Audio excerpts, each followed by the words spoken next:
ආයුබෝවන් Voice of France සිංහ YouTube නාලිකාවට ඔබ සැම සාදරයෙන් පිළිගන්නවා. ඉතින් දවස් දෙක තුනක් වීඩියෝ එකක් දාන්න හම්බුනේ නැහැ. යම් කිසි සබ්ජෙක්ට් එකක් ගැන මම මේ දවස්වල පොඩ්ඩක් අධ්‍යයනය කරමින් සිටින්නේ. ඉතින් ඒක හරියට විස්තර ටික හොයාගන්න පුළුවන් වුණොත් මම හොඳ වීඩියෝ එකක් දෙන්න බලාපොරොත්තු වෙනවා. අද වීඩියෝ එක ගේන කල්පනා කළේ මෙන්න මේ පිටිපස්සේ තියෙන මාතෘකාව ප්‍රතිලාභය කාටද? මම මෙතනදී මේ වගුවේ සඳහන් කරලා තියෙනවා 2024 9 මාසේ 30 වෙනිදාට ඉස්සෙල්ලා රනිල් වික්‍රමසිංහ රජයේ බාර දීලා යනකොට එවකට තිබුණු ඉන්ධන මිල පිළිබඳ විස්තරයක්.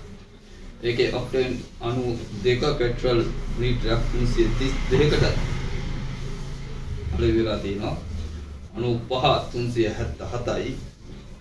Auto diesel 307යි.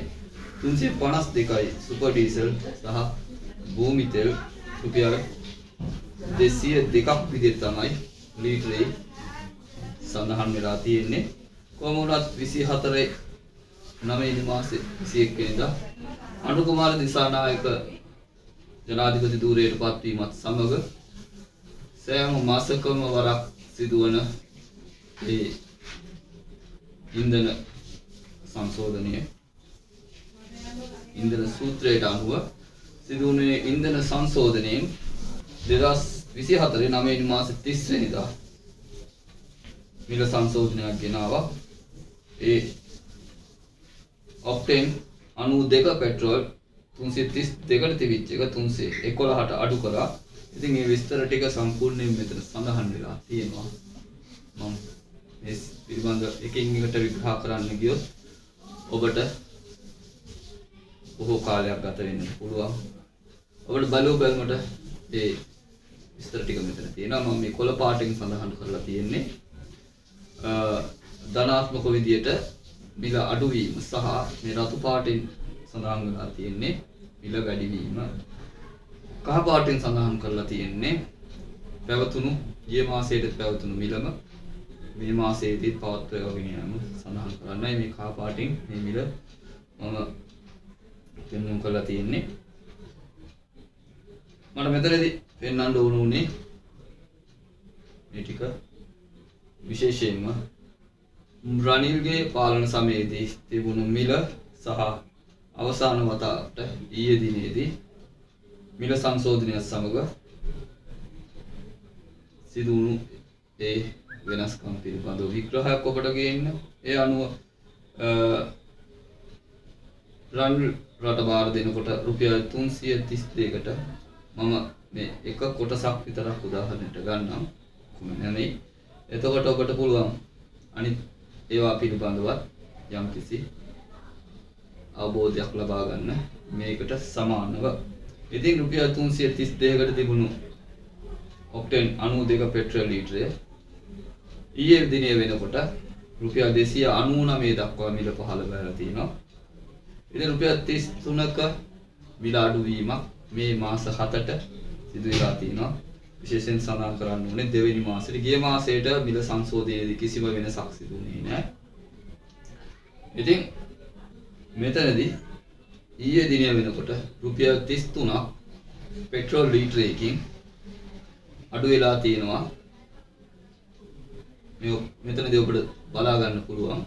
මෙතන මම පෙන්වුම් කරන්න යන්නේ මහජනතාවට වෙච්ච සහනය පිළිබඳව සහ රජයට වෙච්ච පාඩුව පිළිබඳව විග්‍රහයක්. ඉතින් ඔබට මේ පිළිබඳව මීළඟ රූපරාමයෙන් ඔබට දැක ගන්න පුළුවන් මගේ විග්‍රහය නිවැරදි ආකාරයට. මේ තියෙන්නේ තවත් වගුවක්.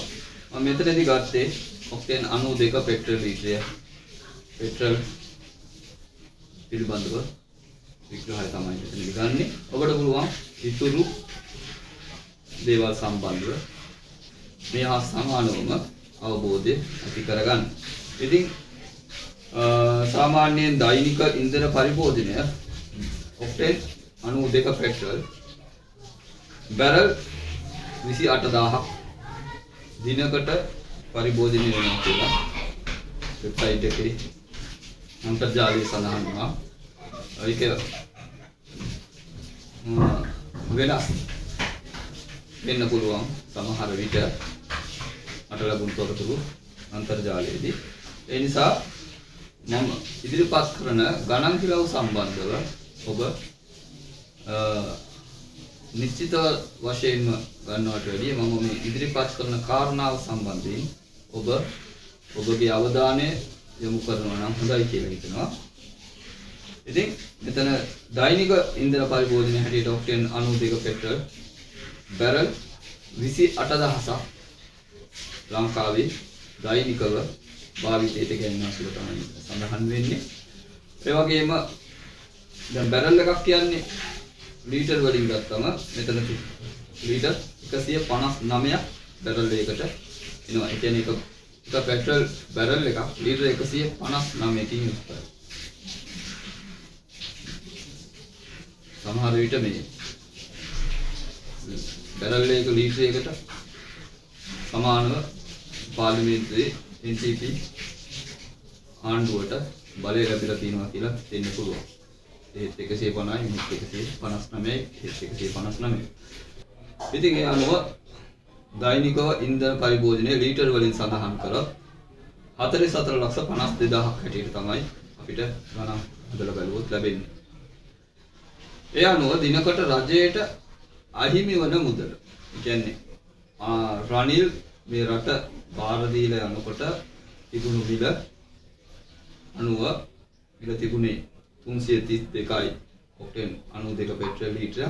අද එහි මිල 299යි. ඒ අනුව රුපියල් 33ක 1 ලීටරයකින් රජයට රුපියල් 33ක් අඩු වෙලා තියෙනවා. අද වන විට මේ ඉන්ධන මිල සංශෝධනය නොකළහොත් ඒ 332ෙම පවත්වාගෙන ඇවිල්ලා තිබුණා නම් රජයට ලීටරයකින් රුපියල් 33ක ලාභයක් ඉතිරි වෙන්නට තිබුණා. ඒ අනුව බැලුවම එතන සඳහන් වෙනවා දිනකට රජයට අහිමි වූ මුදල හැටියට රුපියල් 14 කෝටි 69 ලක්ෂ 16000ක මුදල. රුපියල් 14 කෝටි 69 ලක්ෂ 16000ක මුදල රජයට දිනකට ඔක්ටේන් 92 පෙට්‍රෝල් අලවියෙන් අහිමි වෙලා තියෙනවා. තවත් විදිහකට කිව්වොත් රජය තමන්ට ලැබෙන ලාභය ජනතාව වෙනුවෙන් අතහැරලා තියෙනවා දිනකට 14 කෝටි 69 ලක්ෂ 16000ක මුදල. ඒ කියන්නේ දිනකට අහිමි මුදල මිලියන වශයෙන් ගත්තොත් යන දිනකට මිලියන 146.92ක මුදල මිලියන වලින් රජය අහිමි කරගෙන තිබෙනවා. එයම අපි ඩොලර් වශයෙන් ගණන් හදලා බලුවොත් දිනකට රජයට අහිමි වූ මුදල ඩොලර් වලින් 4,96,337යි 7.84යි. 7 නෙමෙයි 0.84යි. ඩොලර් වල 7 නෑනේ. ඒ අනුව ඩොලර් වලින් ගණන බලුවොත් මේ අහිමි වූ මුදල දිනකට ඩොලර් 4,96,337ක් ඩොලර් වලින් රජය තමන්ගේ ලාභය නැත්තම් ආදායම අඩු කරගෙන තියෙනවා. දැන් මේ අයිමු මුදල රුපියල් මිලියන 146.92ක මුදල දිනකට අපි බැලුවොත් දැන් අපි ජනතාව වෙනුවෙන් මේ මුදල අඩු කරන්නේ ජනතාවට සාහනයක් ලෙස. එහෙම වුණොත් දිනකට ලංකාවේ ජනගහනය සඳහන් වෙනවා 2 කෝටි 18 ලක්ෂ 3000ක් ඉන්නවා කියලා. ඉතින් ඒ අනුව අපි සමස්ත ජනතාව අතර මේ රජය ලබා දුන්නු ඒ සහනය ගමන් කළා කියලා අපි උපකල්පනය කළොත් එක් පුද්ගලයෙකුට දිනකට රුපියල් 6.74ක් හිමි වේ යුතුයි. ඔබට ලැබෙනවද මේක? මම මෙතනදී සඳහන් කරන්න අවශ්‍යයි මීට කාලයකට පෙර අනුර කුමාර දිසානායක සඳහන් කළා ඩොලරේ ඉහළ පහළ යාම මත ලංකාවේ වෙළඳපොලේ මිල තීරණය කරන්න රජයක් අවශ්‍යද කියලා. ඒ අනුව ඒ න්‍යායෙන්ම අපි බැලුවොත් මාසිකව සූත්‍රයක් කරහා ගණනය කරලා ඩොලර් වලින් මිලදී ගන්න භාණ්ඩයක් රුපියල් වලින් අඩු කිරීම තුළ රටට රජයට ලැබෙන ප්‍රතිලාභය කුමක්ද සහ ඒ ප්‍රතිලාභය ජනතාවට ලබා දීමේදී ඒ ප්‍රතිලාභය ජනතාවට ලැබෙනවාද කියන කාරණාව සම්බන්ධව. රුපියල් 33ක් පෙට්‍රල් ලීටරයකින් අඩු වෙලා තියෙනවා. ඩීසල් වලින් රුපියල් 21ක් අඩු වෙලා තියෙනවා. ඩීසල් වලින් රුපියල් 21ක් අඩු වෙලා තියෙනවා මේ මාස හතට. නමුත් රුපියල් 28ක් ලෙස බස් රථයේ අවම ගාස්තුව 28ක් ලෙස තිබුණු අවස්ථාවේදී අපිට ඉතුරු රුපියල් 2 නොලබනු තත්ත්වයක් තුළ රුපියල් 27 දක්වා මේ ගාස්තු අවම ගාස්තුව සංශෝධනය වුණා. ඒ අනුව කොන්දස්තරයාට ලැබෙන බෝනස් එක රුපියල් 3 දක්වා තව රුපියලකින් ඉහළ ගියා. ඒ ඇරෙන්නට මේ සංශෝධනයෙන් රටේ ජනතාවට ලැබුණු සහනයක් නැහැ. ඇත්ත වශයෙන්ම කරන්න තිබුණේ මේකද. රජයක් නිසි කළමනාකාරීත්වය පවත්වාගෙන යා යුතුයි. මේ ආකාරයට රජයට ලැබෙන ආදායම මාධ්‍ය සංදර්ශනයක් විදියට මාසිකට සැරයක් සතියකට සැරයක් ජනතාව අතර ප්‍රචාරය කිරීම වෙනුවට නියම සංවර්ධනය මෙය නොවන බව ඔබ තේරුම් ගත යුතුයි.